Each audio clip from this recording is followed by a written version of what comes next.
What's going on, everybody? Welcome to another Angle of Pursuit podcast, your fantasy football, sports betting, and NASCAR home. I am your host, Kyle Robert. You follow me on Twitter at NotoriousKRO. With me to break down yet another NASCAR race is Brian Twining. What's up, Brian? What's up, Kyle? And I said it right before we started recording, but what the hell does Denny Hamlin have to do to get into the winner's circle this year? Yeah. I mean, I was getting giddy at the last 15 laps there prior to the restart, just thinking like, holy shit, I actually picked a winner. And then not so much. Yeah, we'll get into last week's race. There was some good that came out of it. There was some not so good that came out of it. Also talk Geico 500 at Talladega. Look at the betting board. Look at our DFS picks. If you're ready to get wild, check out who Brian has in his core this week. It is insane. But first, I want to thank y'all for subscribing. We eclipsed the 200 subscriber total, something that we've been trying to do for a little bit here. And we really appreciate everyone who's clicked that subscribe button. If you are new to our content or haven't clicked the subscribe button yet, if you can do us a huge favor and go ahead and do that. If you are already subscribed and you know somebody else who might enjoy what we're doing over here, send them our way. Give them a link. Tell them to check us out. It really does do a lot for us. Brian and I are trying to build this channel, season over season, obviously talking NASCAR. We talking some fantasy football here in a little bit. We got the draft around the corner, all that good stuff. So just wanted to thank y'all for checking us out. And with that being said, Brian, let's talk about last week. Because like you said, Denny Hamlin, man, this guy cannot win. Like I think he had tied the record with two other drivers for the most, I think, top fives to start the season without getting a win. And he broke it again last week, despite being incredible for 90% of the race. I thought you were going to cash that ticket. I was feeling real good about it for you. Not so much. I did cash my best bet. Good old Christopher Bell came through in a big way with that T5. I was a little worried with that restart that I was going to lose it and Truax or someone was going to pass him. He was going to finish sixth. Did not. I had a Logano ticket that cashed for me. The Fade Ryan Blaney train cashed for me. Thank you, William Byron, for coming through in a big way. So that was nice to see. So yeah, it was a really, really good race from a betting perspective. The DFS, I don't play Denny Hamlin, so I don't win money. I guess I need to change that. But last 2 weeks it's been, if you don't have Denny Hamlin in your lineup, like, good luck cashing. Yeah, he has just been on an absolute tear this year. And, this last week was the first week where I didn't spend the amount of time that I normally do looking at other bets, like those top threes, those top fives. So, like we've been hearkening on pretty much the entire race season. Like, if you like a guy to win the race, it's probably good to hedge it with a top three or a top five. And I didn't do so with Denny Hamlin. So it was all or nothing for me. And obviously that didn't pay off. The one thing that I did get right was Brad Keselowski kind of struggling near the end there. So thankfully Big Bad Brad was bad. I went to him after a bad week. That was dumb. But yeah, I think from a betting perspective, looking at the top threes, the top fives, the head-to-heads, as our one of our really good commenters was mentioning, the Fade top five. I've been trying to find some good odds. There's been a couple of drivers that I thought I might be able to get a decent number on, including this week.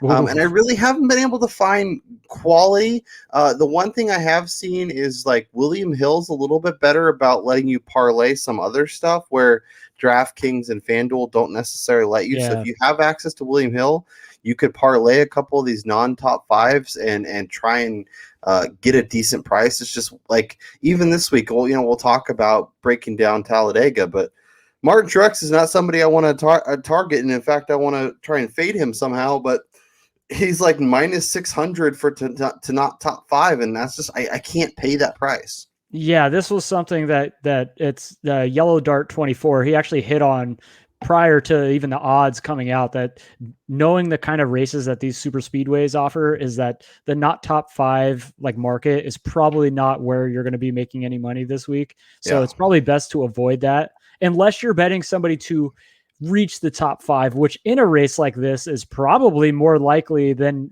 most other tracks, which is why you'll see on my DraftKings core there's some interesting names on there.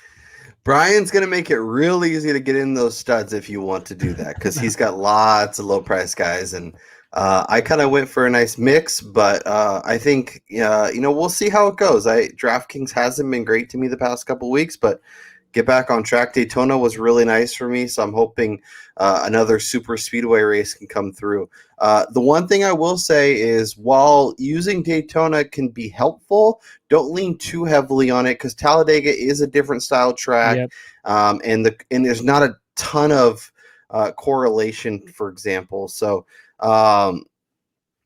without further ado, Brian, let's jump into it. Let's look at some betting odds and see what DraftKings Sportsbook has for us. Denny Hamlin is your favorite, plus 650, 2-1 to top 3. I like that. I feel like the way he's been running the top 5s, like I feel like if you just bet Denny Hamlin to top 5 or top 3 every week, you'd be rolling in the dough. But I don't do that because I guess I don't like winning money. So Logano, Ryan Blaney, which is interesting. Chase Elliott, Brad Keselowski, and then Eric Almirola. Big shouts to Eric Almirola. I didn't feel great going back to it, but finished 6th last week after starting 22nd. That was a really nice week for Mr. Eric Almirola. He's a big guy this week. He's got a lot of good history, and he's coming in decent form. I don't know if I'm going to get there, but I guess like inside that, and it's interesting too, Brian, because we have really only 2 guys outside the inside 10 to 1, and then a bunch of people from like that 10 to 20. So based on this odds board, where's your head going? What are you thinking? Where can we make some money this week? Well, I think it's interesting of note when you look at a guy like Martin Truex, who's sitting there at 22 to 1 odds, and that's predicated on the fact that he hasn't performed well at Talladega. But when you're looking at the way he's been driving this season alone, he's been one of the fastest cars on the track pretty much every single week. And in a race where speed is paramount, like, you want to either set the speed here or just be able to draft on people. The Toyotas seemingly have been the fastest cars over the last few tracks. So I think that's a great number to attack if you think that this is the time that Truex will kind of, exercise his demons here. And then let me throw some cold water on that before we move ahead, because if we look at Truex, he hasn't top 10 at this track since 2015. That's all right. I'm not scared about the trend. 23rd, 23rd, 26th, 20th, 23rd, 26th, 23rd, 35 and 40. That goes back to 2016. May of 2016, he got a 13th. That's his best finish since 2016. So I don't know if I'm gonna get there, and I could throw it at you now because there's a head-to-head that I'm looking at. And that's Eric Almirola versus Martin Truex. If you have access to William Hill you get plus money in Almirola. At DK, it's minus 122 to 109. So, or I guess even money. So I will be betting Eric Almirola versus Martin Truex this week. Now, if you wanna bet Truex, I mean that 22 to 1 number is nice. But that's the way I would bet it. I wouldn't bet him to top 3 or top 5 or even top 10 based on his history. If he's going to perform well, then he's going to blow the track away. But like, I don't see it. I don't see any way he gets there. Yeah, to that point, though, I will also say that I think trying to pick the winner from this particular track is, it's almost impossible when you're coming into a race like this because of kind of towards the end of the race, those last 10 laps, you're going to have probably a couple cautions come out because of guys getting extremely aggressive. And this is a draft heavy track where you could be in 10th place with 5 laps to go and catch the proper line, the one that has all the momentum, and wind up passing everyone and jumping to the lead. So picking a winner here, I think you're better served maybe picking a couple of guys and putting a small amount of money on that, and instead going for those long shots to reach those top 10s, which is, pretty likely with a race like this. And then my one little nugget for this race, 8 of the last 10 winners at Talladega have driven a Ford. So take that for what you will. I don't read too much into that kind of stuff, but it is interesting that the Fords have dominated here, especially going into this particular race in 2021, where the Toyotas have been the fastest cars on the track the last few races. Yeah, that's really interesting. If I'm looking at outrights, Chase Elliott is a name that makes a lot of sense. He hasn't been running super well, but has a nice run of history here. Obviously, in the June race, 2020 didn't run well and had an accident. But outside of that, 2018 he finished first. October of 2019 got an 8th, and then October of 2020 got a 5th. So has run well here. I like that number, and you can actually get him over at DK to top 5 at 2-1. And as you mentioned, Brian, I think targeting some of the top 5s, top 10s this week, I think is going to be a good way to find some value. Obviously, you can take some shots on some outrights, but give yourself a chance and put yourself in position to make some money and build your bankroll and have some success. While those outrights are really, really tempting, those placement positions are really, really where you can make some nice money in the head-to-heads. And speaking of head-to-heads with Mr. Chase Elliott, Ryan Blaney is somebody that I'm very interested in because his run of history at this track is basically Ricky Bobby. Either he's first or he's last. There's no in between. He finished 25th back in October. He won the June race, and then he won the October race the year prior. So he's won 2 of his last 3, which I think leans a lot into his 10-1. But before that, 15, 29, 18, those are all his results with Team Penske, and then 18, 39, 11 with the Wood brothers. Doesn't run super well here in general. Has some decent history. Obviously, winning 2 of your last 3 won't put that.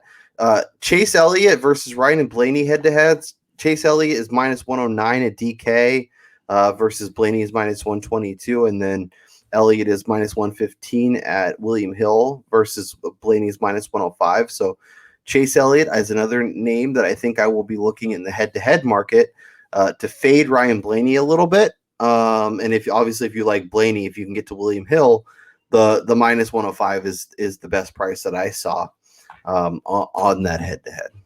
Yeah, I really like that. And when you look at Blaney too, for as bad as he was the first 3 races of the year this year, he's kind of turned it on over the last 6, with his worst finish being 11th each of the last 2 races at the short tracks. And prior to that, it was a 10th, a win in Atlanta, and an 8th place finish at the Bristol dirt track. So Blaney's kind of a guy who's flown under the radar of late. So he's a guy with a long shot to potentially compete for the win here too, having previous success.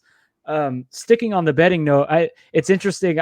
For this race, I'm looking in the kind of like the Kyle Larson 16-1. I think he's an intriguing pick, being a guy who this season, let's just take away all of his career history at these super speedways.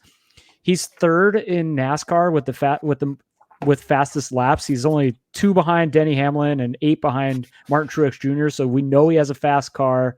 He's been one of the best drivers of the year this year. I know he's had a few struggles, but he's a guy who's been really good. And then how do you avoid Alex Bowman or William Byron at this point, who have both shown great competition levels, and William Byron riding 7 straight top 10, starting 4th at this race. I don't understand how, again, he's being basically disrespected like this with the 10th highest odds. And then it's the same thing in DK with having, being super cheap again. Yeah. I don't really know what, if they're going to keep giving us the value, I guess we'll have to keep taking it. But I don't understand what they're not seeing. Now he didn't run really well in the last in the Daytona this year, but had won it last year. Like I said, don't want to take too much away from it, but he has run well in super speedway races, especially as the year rolls along. Like August and July Daytonas, he's got first and second. So those are good numbers, and I think he is somebody that's absolutely worth taking a look at. The plus 550 for a top 3 is really compelling. And the name right below him on the odds board, Ricky Stenhouse Jr., yes, is a name that I think we will be repeating consistently over the rest of this podcast. 20 to 1 on the outright, 5.5 to 1 on the top 3, and I think he was 3 to 1 on the top 5 market. Like he's plus 350 on the top 5 market. So he will be getting some of my wagers this weekend as well.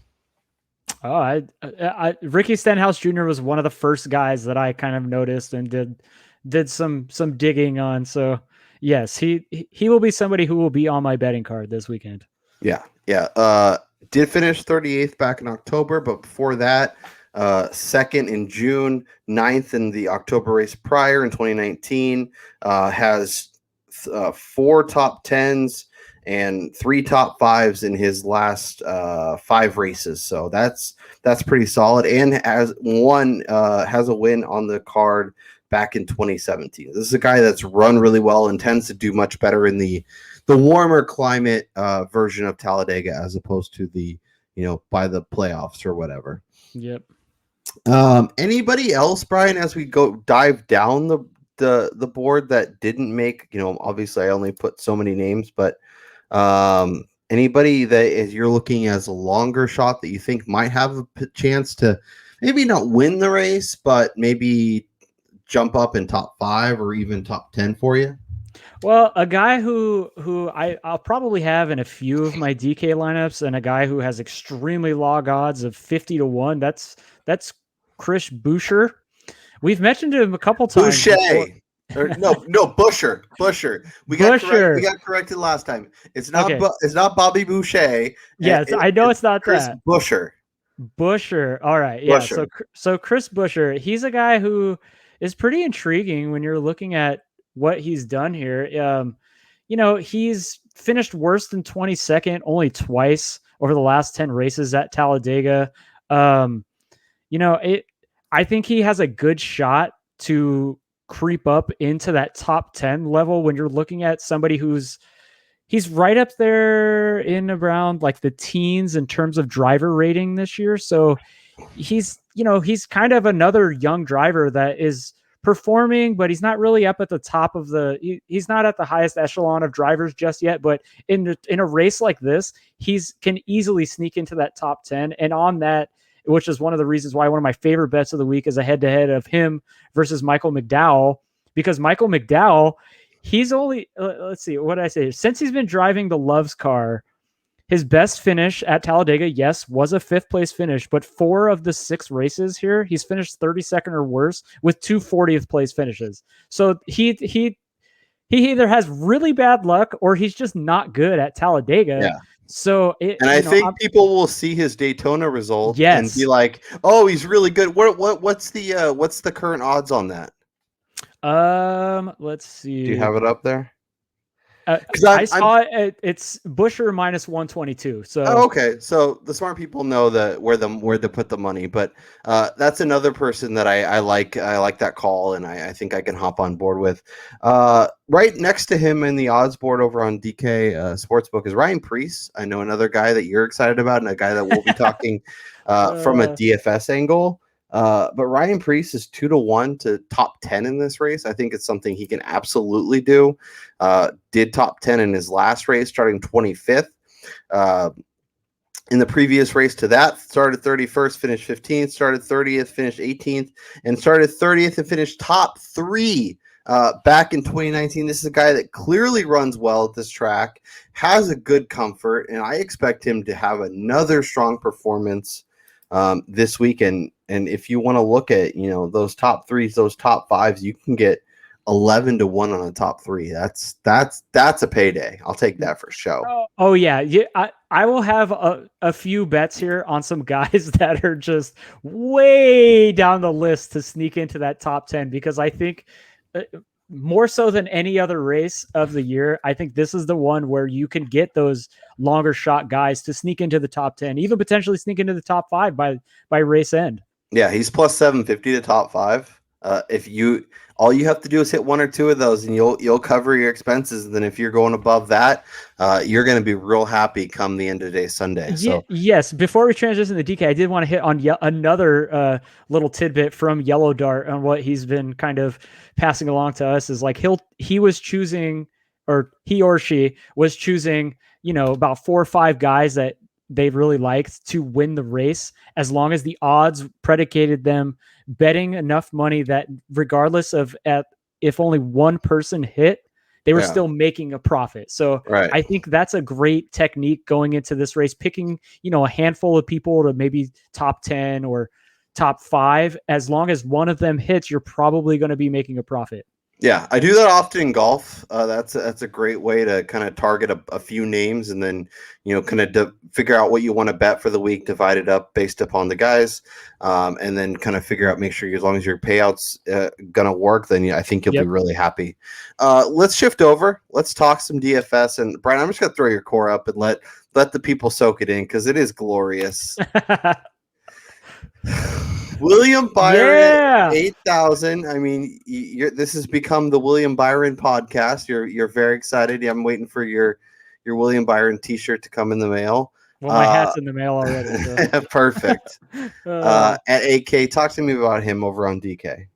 Well, I mean, this is a guy, the last 2 times they raced at Talladega in 2020, he has an 11th and 4th place finish. I mean, I kind of didn't go based on his career numbers here, because he's clearly been a different driver last year and at the beginning of this year, being one of the most consistent guys on the track. I mean, like I said, 7 consecutive top 10s this year. He has the 4th most fastest laps this season, behind only Truax, Hamlin, and Kyle Larson. He's got the 5th best driver rating at just below 100. So I just don't know how they continue to undervalue him, especially at 8K. Yeah, give me that. Starting 4th.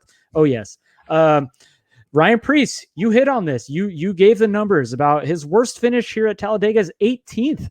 And then when you look at Daytona, I mean, you don't want to take too much of that, but in the races, in the 2 Daytona races that he didn't crash in, he has an 8th and his 6th place finish. So if he can finish the race, this guy runs really well at super speedways. And then if you take away the last 2 short tracks, which are no way similar to a super speedway, his average finish in 2021 is 18th, the previous 5 races. So he's a guy running top 20 about, which is great for DK, especially 6,400. Daniel Suarez, another dude who, in 5 of 6 races at Talladega, he's finished top 20. So, I'm just looking at him, his consistency levels. And then with his new team with Trackhouse, removing last season's just utter disaster, this dude has been racing really good. His average finish is 20th this year. So I'm gonna take a guy who's been running really fast the last couple of weeks.